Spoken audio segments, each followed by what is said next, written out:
pagi sidang jemaat dikasih Tuhan Yesus Kristus, kita akan memulai ibadah kita pagi hari ini. Sebelum kita bangkit berdiri, kita akan masuk di dalam doa. Bapa di dalam surga, di dalam nama Tuhan Yesus Kristus, Allah yang kami sembah dan kami muliakan. Kami ucap syukur dan berterima kasih ya Tuhan, bahwa pimpinan dan penyertaan Tuhan sepanjang malam tadi kami dapat tidur dengan bangun pagi hari ini dengan kuat dan kekuatan dan kesehatan yang dari Tuhan.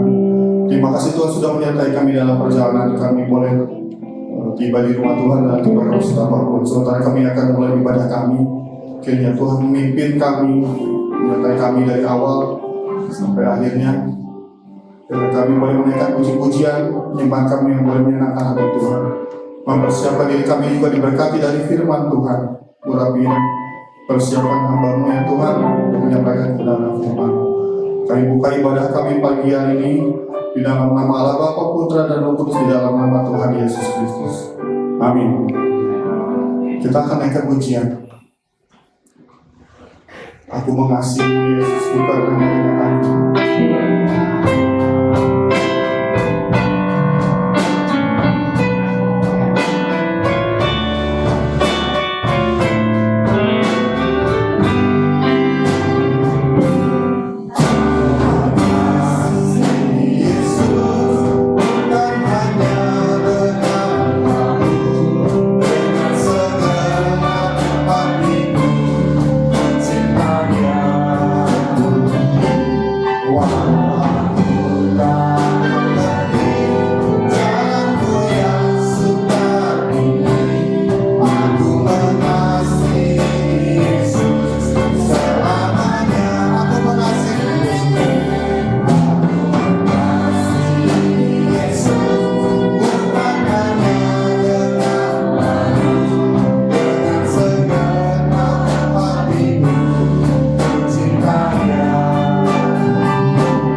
ketika kita mendengar Tuhan Yesus mencintai kita, mengasihi kita? Adakah perasaan wah luar biasa, bahagia, atau perasaan masa sih itu hanya lagu saya tidak merasakan, atau baper gitu ya, atau benar Yesus Tuhan begitu mengasihi saya. Apa yang terjadi dalam kehidupan kita, tetap Tuhan begitu memperhatikan kita dan mengasihi kita. Kita lanjutkan dengan pujian anugerah yang ajaib.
membayangkan apa sih yang disebut anugerah itu. Makanya kita bingung, anugerah yang ajaib diberikan bagiku, apa sih anugerah? Anugerah adalah sesuatu yang selayaknya kita tidak terima, tapi Tuhan berikan. Ya, itu yang disebut dengan anugerah. Orang bisa merasakan kasih Yesus, anugerah, kesempatan kedua yang Tuhan beri ketika dia mengalami satu hal yang tiba-tiba di depannya ada tabrakan, terus mati di orang depannya. Saya di belakangnya selamat, gak apa-apa. Itu yang pasti orang yang di belakang merasa, wah puji Tuhan luar biasa. Nah itu yang harusnya kita rasakan dalam hidup ini. Yang harusnya saya mati, tapi sekarang saya hidup, bisa memuji Tuhan, bisa makan mie di P nanti atau di ACL. Ya, itu anugerah itu lebih dari itu. Ya, saya rasakan yang harusnya saya mati ketika COVID itu, tapi Tuhan masih kasih anugerah saya bisa hidup, bisa melayani Tuhan, bisa bekerja lagi. Itu semua yang saya rasakan, wah luar biasa Tuhan ya. Itu yang harus kita rasakan setiap hari. Ya harusnya saya mati itu karena dosa-dosa saya di atas kayu salib, tapi Tuhan Yesus mati untuk dosa saya. Yang boleh kita rasakan kehidupan ini. Ya, kita persiapkan diri kita menerima tubuh dan darah Kristus, diberkati dari firman Tuhan. Satu dalam roh, satu dalam kasih.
Dan kami boleh relakan makan tubuh dan darah Tuhan.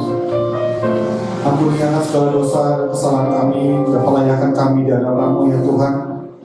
Dan juga kami mau mengampuni orang-orang yang bersalah kepada kami. seperti Engkau mengampuni juga setiap kami. Tuhan, tolong supaya kami menjadi pelaku-pelaku akan firman Tuhan. Urapi hamba Tuhan yang akan menyampaikan firman Tuhan, supaya firman Tuhan ini boleh hidup dalam kehidupan kami, bertumbuh, akan menghasilkan buah, dan buah itu pun boleh dinikmati oleh orang-orang di sekitar kami. Tuhan berkati pemberitaan firman Tuhan dari awal sampai akhir. Hanya di dalam nama Tuhan Yesus kami mohon doa. Amin. Ya, shalom, saudara sekalian, selamat pagi, puji nama Tuhan. Pagi hari ini kita boleh ada di rumah Tuhan. Ya, dan pada pagi hari ini kita akan merenungkan firman Tuhan, karya Roh Kudus. Minggu lalu kita sudah memperingati hari peringatan pencurahan Roh Kudus, saudaraku sekalian ya. Sekarang kita akan sama-sama berbicara tentang karya Roh Kudus dalam kehidupan orang percaya.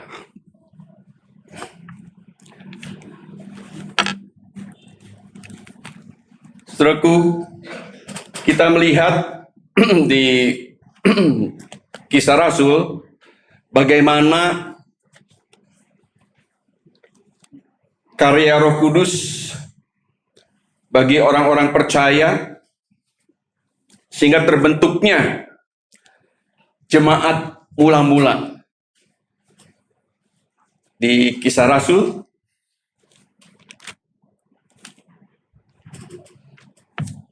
saya akan bacakan dulu saja tentang jemaat mula-mula ya.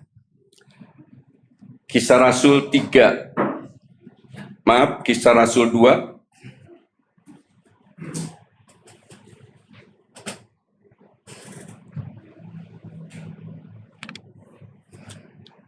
Orang-orang yang menerima perkataannya itu memberi diri dibaptis, dan pada hari itu jumlah mereka bertambah kira-kira 3.000 jiwa.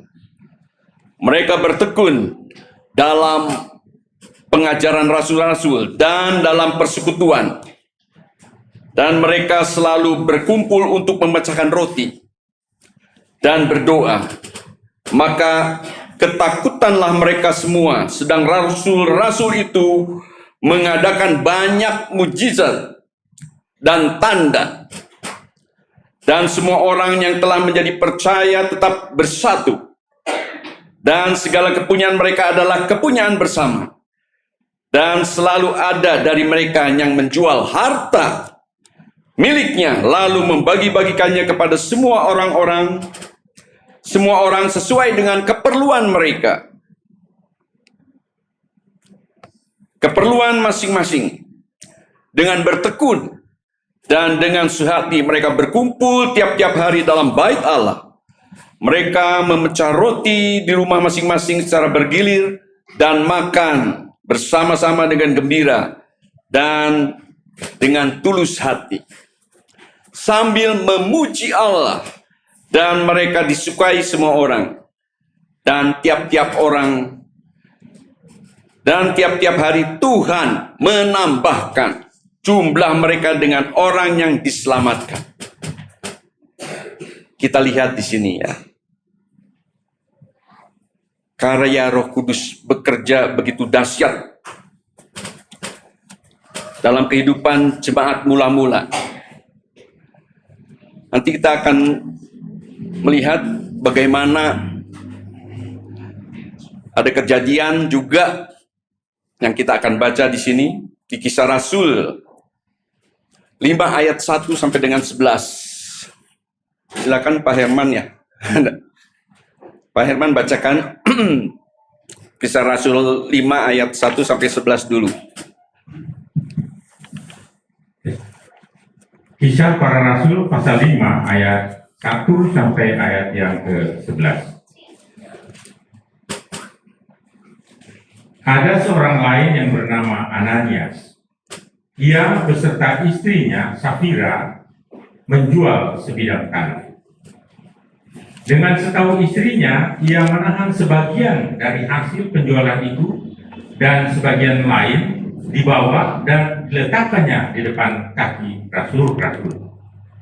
Tetapi Petrus berkata, Ananias, mengapa hatimu dikuasai iblis, sehingga engkau mendustai Roh Kudus dan menahan sebagian dari hasil penjualan tanah itu?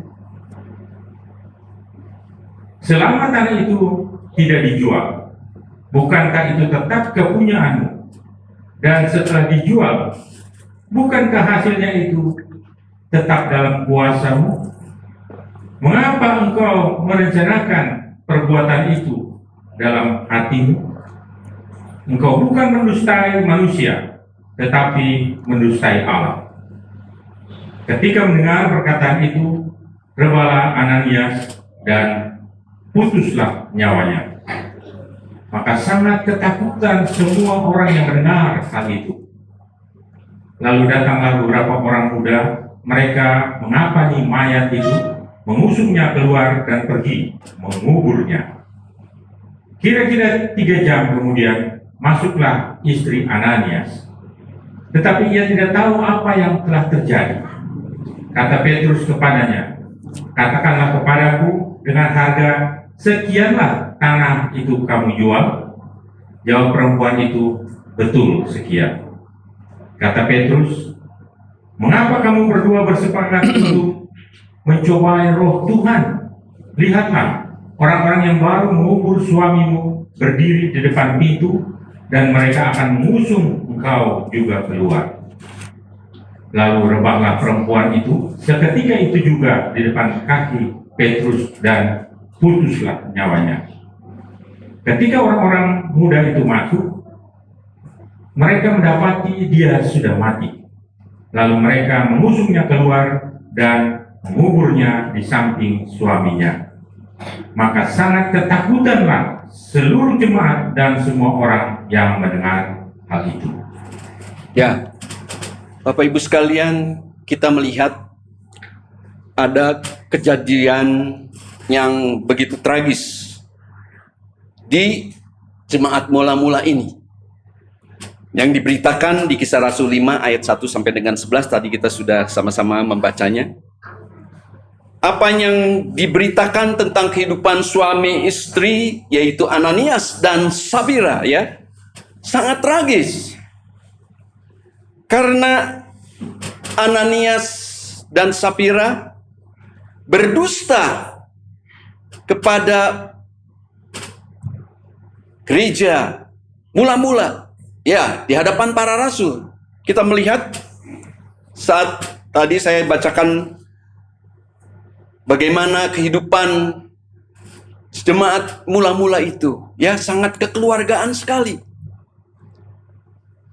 Mereka memiliki harta, tanah, mereka jual, dan hasil dari penjualan itu kita melihat juga di bagian sebelumnya juga ada yang bernama Barnabas, ya. Dia juga menjual tanah dan membawa hasil dari penjualan itu ke kaki rasul-rasul, dipersembahkan ke gereja, ya, saudaraku.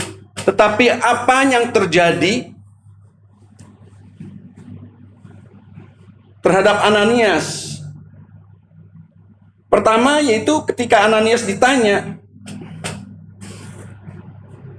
bahwa mereka itu, Ananias dan Safira itu, jemaat yang ada di gereja mula-mula itu, ya, mereka juga ingin juga memberi, tetapi dengan motivasi yang salah, ya, supaya ikut-ikutan terpuji dari rekan-rekan jemaat di tempat itu. Wah, ikut memberi ke gereja dari hasil jual tanah mereka. Tetapi ketika ditanya oleh Petrus pada saat itu, "Ananias, mengapa hatimu dikuasai oleh iblis, sehingga engkau mendustai Roh Kudus dan menahan sebagian dari hasil penjualan tanah itu?" Karena suami ini bersepakat ketika mereka ingin memberi, mereka tidak menyerahkan hasil seluruh dari penjualan tanah itu. Ya, sehingga mereka membuka celah kejahatan, yaitu kebohongan, dusta. Karena apa? Karena seperti yang dikatakan di dalam 1 Timotius 6 ayat 10. Karena akar segala kejahatan ialah cinta uang. Sebab oleh memburu uanglah beberapa orang telah menyimpang dari iman dan menyiksa dirinya dengan berbagai-bagai duka. Akar dari segala kejahatan ialah cinta uang. Sayang, setelah melihat hasil penjualan dari tanah mereka, Ananias dan Safira bersepakat, udah sebagian aja kita serahkan ke kaki rasul-rasul, ke gereja. Ya, sayang, terlalu banyak. Setelah mereka melihat hasil dari penjualan tanah mereka, dan mereka sudah mendustai Allah. Katakan, engkau bukan mendustai manusia tetapi mendustai Allah. Ketika mendengar perkataan itu, rebalah Ananias dan putuslah nyawanya. Maka sangat ketakutanlah semua jemaat atau orang-orang yang mendengar akan hal itu.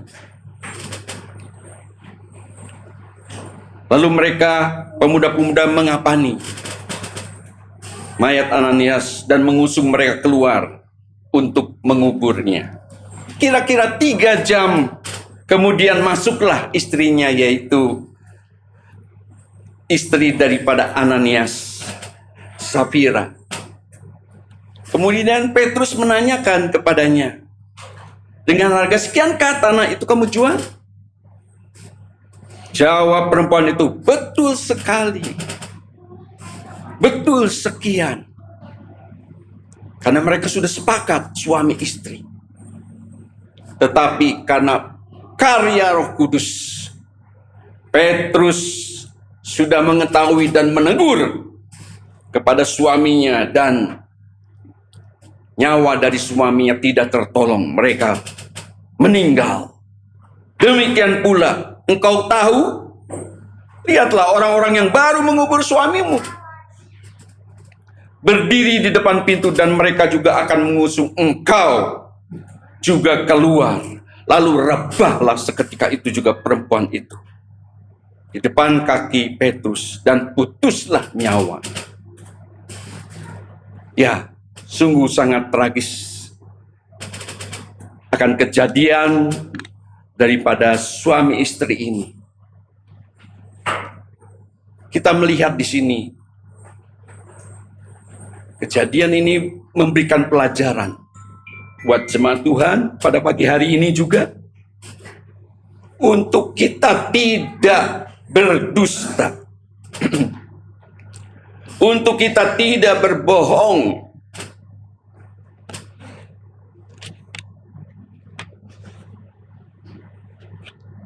Memang itikat mereka permulaannya baik, tetapi mereka mempunyai motivasi tertentu memberi persembahan ke gereja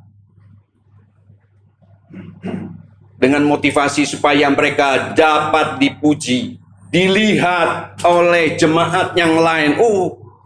Ananias dan Safira juga ketika mereka menjual tanah mereka, mereka persembahkan. Saudaraku, kita melihat di sini Allah dengan tegas menghukum Ananias dan Safira karena mereka berdusta kepada Roh Kudus. Ini memberikan pengajaran kepada kita semua, untuk kita harus memiliki rasa takut kepada Allah yang suci dan mulia. Dia Maha tahu sebelum kita melakukan tindakan. Ya, Rasul Petrus pada saat itu ketika menanyakan juga diurapi oleh Roh Kudus, dan dia mengetahui akan kebohongan daripada Safira. dan Ananias. Kita sekarang akan melihat kembali bagaimana karya Roh Kudus yang mengadakan tanda dan mujizat menyertai pekerjaan para rasul pada saat itu. Kita baca selanjutnya ayat 12, Kisah Rasul 5 ayat 12 sampai 16. Kisah Para Rasul pasal 5 ayat 12 sampai ayat yang ke-16. Dan oleh rasul-rasul diadakan banyak tanda dan mujizat di antara orang banyak. Semua orang percaya selalu berkumpul di Serami Salomo dalam persekutuan yang erat. Orang-orang lain tidak ada yang berani menggabungkan diri kepada mereka. Namun mereka sangat dihormati orang banyak. Dan makin lama makin bertambahlah jumlah orang yang percaya kepada Tuhan, baik laki-laki maupun perempuan. Bahkan mereka membawa orang-orang sakit keluar ke jalan raya dan membaringkannya di atas balai-balai dan tilam, supaya apabila Petrus lewat, setidak-tidaknya bayangannya mengenai salah seorang dari mereka. Dan juga orang banyak dari kota-kota di sekitar Yerusalem datang berduyun-duyun serta membawa orang-orang yang sakit, dan orang-orang yang diganggu oleh roh jahat, dan mereka semua disembuhkan. Sungguh kita melihat bagaimana karya Roh Kudus menyertai para rasul pada saat itu. Dan jemaat mula-mula mereka tetap sering berkumpul bersama di Serambi Salomo dalam persekutuan yang erat. Artinya mereka saling memperhatikan, ya. Jadi di antara jemaat mula-mula itu tidak acuh tak acuh, tetapi saling menyapa, saling menanyakan keadaan masing-masing. Ada perhatian di antara masing-masing jemaat Tuhan pada saat itu. Bahkan di pembacaan yang mula-mula, mereka setia memecah roti, makan bersama. Ya, saudaraku, inilah terlihat hubungan yang begitu erat, begitu akrab. Saudaraku, saya sering bicara sama Ibu Lina. Gayanya orang Chinese, ya. Gayanya orang Chinese itu dalam berpromosi juga sangat baik, sangat menggunakan tekniknya dalam berjualan begitu mantap, ya. Ajak makan dulu rekan. Ya, kalau kita lihat banyak dipraktekkan setiap pengusaha. Sehingga timbul keakraban. Nah, sesudah akrab baru minta orderan. Nah, inilah pentingnya marketing, ya, bagi anak-anak muda atau para pekerja, pengusaha melakukan hal yang baik. Keakraban dulu dibentuk sehingga nggak malu-malu lagi menawarkan barang juga, ya. Bahkan mereka bisa meminta orderan. Ini perlu dipraktekkan bagi para pengusaha, orang-orang di dalam marketing, ya. Demikian pula jemaat mula-mula, mereka begitu akrab dalam persekutuan yang erat, dan karya Roh Kudus terjadi di antara mereka. Jemaat ditambah-tambahkan, baik orang laki-laki maupun orang perempuan. Ini pekerjaan Roh Kudus yang terjadi bagi kehidupan jemaat pada saat itu. Mari Bapak Ibu sekalian, kita melihat pekerjaan Roh Kudus itu begitu dahsyat, memakai para rasul pada saat itu, sehingga dapat mengadakan tanda-tanda, mujizat. Bahkan mereka membawa orang-orang yang sakit keluar ke jalan raya dan membaringkan di balai-balai dan ditilam, supaya apabila Petrus lewat, setidak-tidaknya bayangannya saja mengenai salah seorang dari mereka. Dan juga orang banyak dari kota-kota sekitar Yerusalem datang berduyun-duyun melihat pekerjaan karya Roh Kudus terjadi, mengurapi para rasul-rasul pada saat itu, sehingga orang yang sakit kena bayangannya saja dari para rasul sembuh. Belum dijamah, belum didoakan, sudah sembuh. Inilah bagaimana karya Roh Kudus menyertai, mengurapi para rasul pada saat itu. Bahkan orang-orang yang diganggu roh jahat, mereka semua dipulihkan keadaannya. Ini semua adalah pekerjaan Roh Kudus.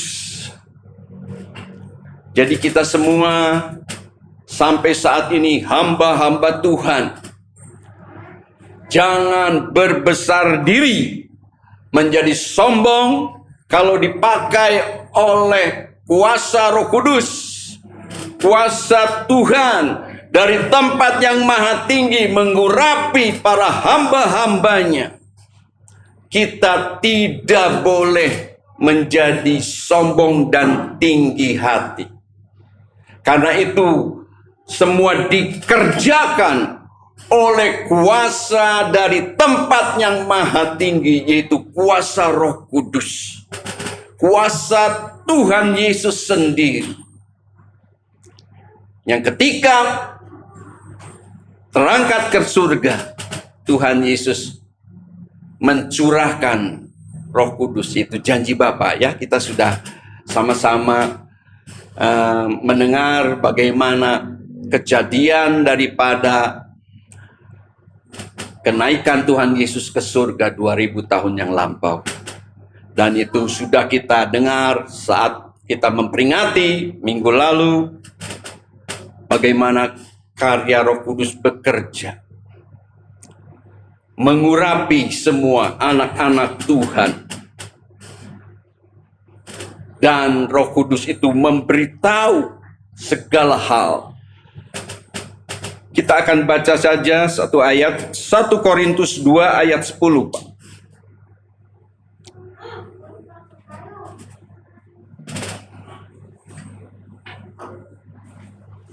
Satu Korintus pasal 2 ayat 10. Karena kepada kita Allah telah menyatakannya oleh Roh, sebab Roh menyelidiki segala sesuatu, bahkan hal-hal yang tersembunyi dalam diri Allah. Ya, kita melihat bagaimana pekerjaan Roh Kudus itu begitu dahsyat dan dialami oleh para rasul dari gereja yang mula-mula, bahkan sampai pagi hari ini juga Roh Kudus tetap bekerja. Dan Roh yang maha tahu itu menyelidik setiap hati kita. Jangan sampai peristiwa Ananias dan Safira dialami oleh jemaat Tuhan hari-hari ini, ya. Karena sungguh tragis kejadiannya. Jadi kita mau supaya gereja Tuhan juga yang diberkati oleh Tuhan, Roh Kudus tetap berkarya dalam kehidupan jemaat Tuhan sampai pagi hari ini juga harus kita alami. Dan itu boleh membakar semangat jemaat Tuhan di dalam bersekutu. Dan sebentar juga kita nanti akan memecah roti setia di dalam ibadah untuk kita diingatkan di dalam persekutuan tubuh dan darah Yesus atau perjamuan kudus. Jemaat tetap setia bersama-sama, saling memperhatikan, ada di dalam persekutuan yang erat. Puji nama Tuhan. Sebagai kesimpulan, yang pertama, karya Roh Kudus sebagai sumber kuasa Allah yang ajaib. Matius 12 ayat 28.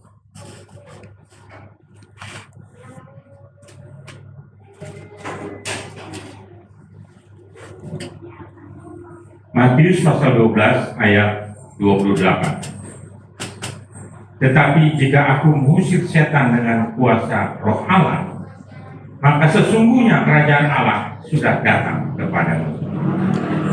Yang kedua, karya Roh Kudus ada pada orang-orang kudus.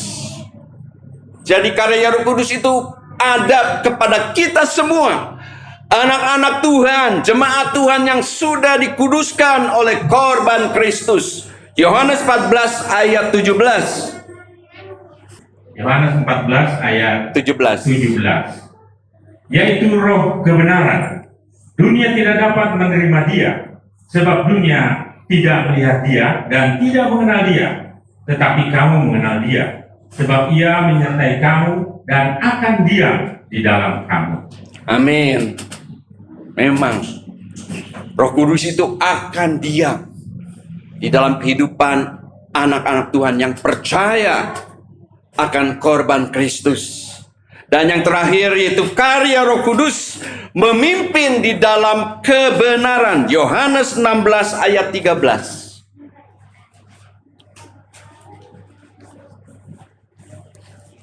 Yohanes 16 ayat 13. Ya. Tetapi apabila dia datang, yaitu roh kebenaran, ia akan memimpin kamu ke dalam seluruh kebenaran. Sebab ia tidak akan berkata-kata dari dirinya sendiri, tetapi segala sesuatu yang didengarnya, itulah yang akan dikatakannya, dan ia akan memberitakan kepadamu hal-hal yang akan datang. Amin. Mari kita bertekun terus di dalam persekutuan, di dalam memeriksa firman Tuhan, karena kita semakin mengenal akan kebenaran, yaitu firman Tuhan yang menjadi makanan rohani buat Bapak Ibu sekalian. Tetapi itu semuanya didengarnya, itulah yang akan dikatakannya, dan ia akan memberikan kepadamu hal-hal yang akan datang. Ya, kita percaya saat kita bersekutu, kita sama-sama memeriksa firman Tuhan, di mana firman Tuhan itu adalah kebenaran yang menuntun kita ke jalan yang benar. Dan dia menyatakan kepada kita semua hal-hal yang akan datang, yaitu hal-hal kerajaan surga yang menjadi pewaris kita. Kita semua, orang-orang yang dikuduskan, menjadi pewaris-pewaris kerajaan Allah. Mari kita tetap setia, bersemangat, melayani Tuhan sampai akhir hidup kita. Amin. Mari Bapak Ibu sekalian, kita akan sambung untuk kita masuk di dalam persekutuan tubuh dan darahnya Yesus. Tapi sebelumnya saya akan membacakan firman Tuhan berkenaan dengan perjamuan kudus. Aku berkata kepadamu, sesungguhnya barang siapa percaya, ia mempunyai hidup yang kekal. Akulah roti hidup. Nenek moyangmu telah makan mana di padang gurun dan mereka telah mati. Inilah roti yang turun dari surga. Barang siapa makan daripadanya, ia tidak akan mati. Akulah roti hidup yang telah turun dari surga. Jikalau seorang makan dari roti ini, ia akan hidup selama-lamanya. Dan roti yang kuberikan itu ialah dagingku yang akan kuberikan untuk hidup dunia. Amin. Terima kasih Tuhan. Kalau kami boleh ada di rumah Tuhan pada minggu yang pertama di bulan yang baru, karena kami tetap setia di dalam hal memecah roti, seperti gereja yang mula-mula. Kami mau ada di dalam persekutuan yang erat, saling memperhatikan, saling mendoakan. Bahkan karya Roh Kudus tetap bekerja sampai pagi hari ini bagi kami semua, baik para penetua, baik para aktivis. Tuhan berkarya lewat kuasa Roh Kudusnya yang ada di dalam hati kami masing-masing. Terima kasih Tuhan. Kami boleh bersama meneliti akan firman Tuhan. Kiranya hal-hal yang tidak baik itu menjadikan contoh pelajaran untuk kami boleh menjadi jemaat Tuhan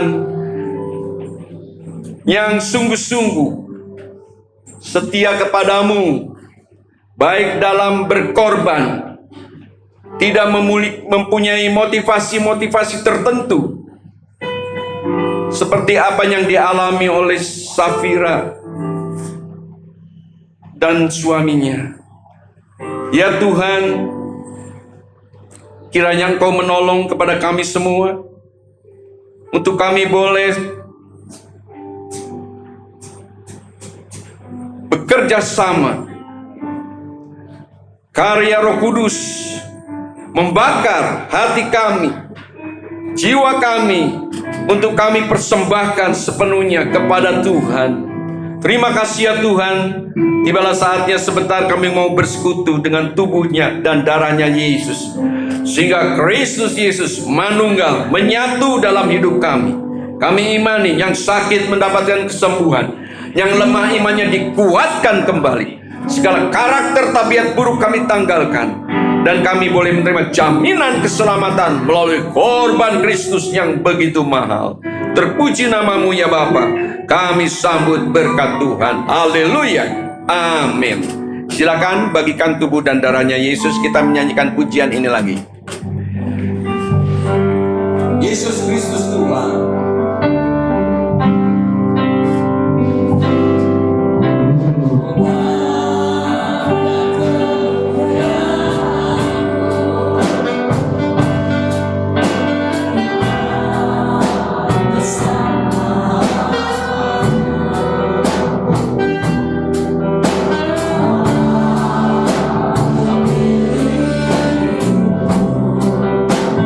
Yesus Kristus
selamatkan. Siapa dapat hidup selamanya. Dengarkan firman Tuhan, sebab apa yang telah kuteruskan kepadamu telah aku terima dari Tuhan, yaitu bahwa Tuhan Yesus pada malam waktu ia diserahkan mengambil roti, dan sesudah itu ia mengucap syukur atasnya. Ia memecah-mecahkannya dan berkata, inilah tubuhku yang diserahkan bagi kamu. Berbuatlah ini menjadi peringatan akan aku. Bukankah roti yang kita pecah-pecahkan adalah persekutuan dengan tubuh Kristus? Amin. Mari kita akan makan tubuh Kristus dengan iman dan percaya dalam nama Tuhan Yesus.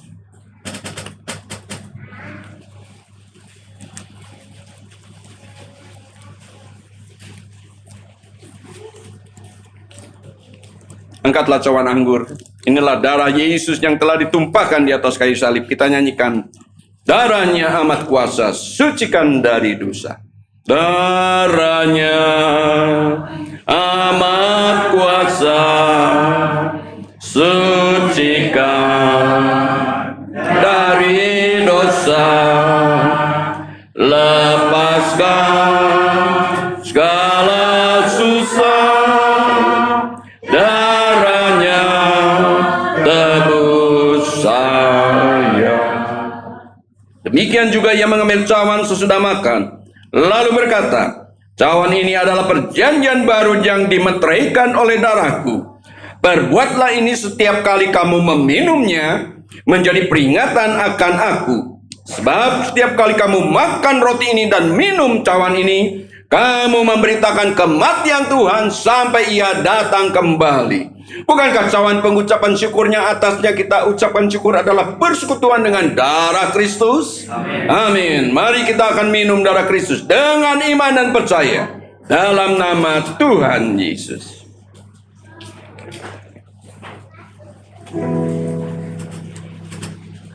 Mari kita mengangkat kedua tangan kita sambil kita mengucap syukur kepada Tuhan. Oleh karena kemurahan Tuhan, ku ada sampai hari ini.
Dan kami juga boleh memecah roti. Kiranya semua diberkati oleh Tuhan, baik lewat kebenaran firman Tuhan yang mengajar kepada kami semua, untuk kami menjadi jemaat Tuhan yang setia, untuk kami boleh mengalami terus karya Roh Kudus di dalam hidup orang-orang percaya. Sampai pada pagi hari ini kami boleh menikmati berkat Tuhan. Terima kasih Tuhan. Tangan-tangan yang sebentar nanti berkorban untuk pekerjaan Tuhan, Tuhan balas dengan berkat yang berlimpah. Kami berdoa untuk Bapak Ibu sekalian, mungkin ada di antaranya yang sakit, yang tidak bisa bersekutu, yang ada di rumah. Tuhan Maha Tahu, Tuhan sendiri yang menjamah memberikan kesembuhan dan pemulihan. Yang mempunyai masalah persoalan, Tuhan membukakan jalan keluar. Sekalipun kami ada di dalam kekurangan secara finansial, Engkau Maha Tahu. Tuhan memberkati semua pribadi anak-anak-Mu ya Tuhan dengan berkat yang daripada surga. Terpuji nama-Mu ya Tuhan. Kami menyerahkan setiap aktivitas kami, jemaat-Mu ya Tuhan, dalam 1 minggu ini Tuhan menyertai kehidupan kami, yang bekerja, yang berusaha, yang berdagang. Tuhan limpahkan berkat-Mu. Anak ataupun cucu kami yang masih pendidikan, yang sudah meniti karir, Engkau juga memberkati, sehingga apa yang mereka kerjakan karena pertolongan Tuhan, mereka boleh berhasil dan sukses. Terima kasih Tuhan, terima kasih ya Bapa. Kami juga menyerahkan pemerintah baik di pusat maupun di daerah, sehingga kami boleh merasakan kesejahteraan kota di mana kami tinggal. Tuhan menolong pemerintah dapat mengatasi setiap masalah. Mereka juga dapat melakukan tugas negara dengan takut kepada Tuhan, tidak melakukan korupsi, sehingga boleh ya Tuhan membangun bangsa kami ini yang diberkati oleh Tuhan Yesus. Terima kasih ya Bapa. Dan setelah selesai sidang, Tuhan akan meninggalkan tempat ini untuk pulang. Engkau akan menyertai di dalam perjalanan. Tibakan kami satu persatu pada tujuan kami dengan selamat, dengan tidak kurang suatu apapun. Tuhan memberkati engkau dan melindungi engkau. Tuhan menyinari engkau dengan wajahnya dan memberi engkau kasih karunia. Tuhan menghadapkan wajahnya kepadamu dan memberi engkau damai sejahtera. Mari Bapak Ibu sekalian, terimalah berkat daripada Allah Bapa, cinta kasih daripada Tuhan Yesus yang tak berkesudahan, beserta persekutuan yang manis dari Allah Roh Kudus akan menyertai kita semua mulai saat pagi hari ini, bahkan sampai selama-lamanya. Bagi yang percaya katakan bersama, amin.